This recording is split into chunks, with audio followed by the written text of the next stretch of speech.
திருவேங்கடம் பேரூராட்சி அலுவலகத்தில் கவுன்சிலர்கள் கூட்டம் நடைபெற்றது. தென்காசி மாவட்டம் திருவேங்கடம் பேரூராட்சி அலுவலகத்தில் 15 வார்டு பேரூராட்சி கவுன்சிலர்கள் சாதாரண கூட்டம், தென்காசி திமுக வடக்கு மாவட்ட செயலாளர் மற்றும் சங்கரன்கோவில் சட்டமன்ற உறுப்பினர் வழக்கறிஞர் ராஜா தலைமையில் கூட்டம் நடைபெற்றது. இந்த கூட்டத்தில் நிலுவையில் உள்ள சொத்து வரி வசூல் செய்ய வேண்டும், பேரூராட்சி பகுதியில் சமுதாய மற்றும் பொது கழிப்பறைகளை சீரமைத்தல் உட்பட பல தீர்மானங்கள் நிறைவேற்றப்பட்டன.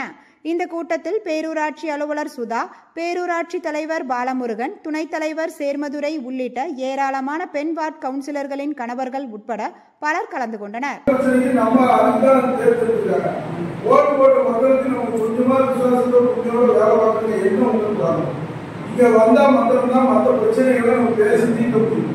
எனக்கே ஒரு நாள் இருந்துட்டு சேனல் ஈவமான கொடுத்து அந்த லிஸ்ட்டை கொடுத்தீங்கன்னா அதையும் நம்ம பண்ணிக்காங்க வாய்ப்பு இருக்கு.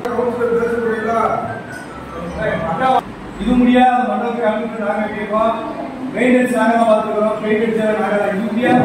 பஞ்சாயத்து உறுப்பை நாங்கள் வாங்க வேண்டியது. சரி, ஏன்னா மினிமம் 800 ரூபா வச்சுக்கோமா? செப்பரேட் மக்கள் கோரிக்கை தான் நம்ம 500 வாங்கி அது முடிஞ்சோடனே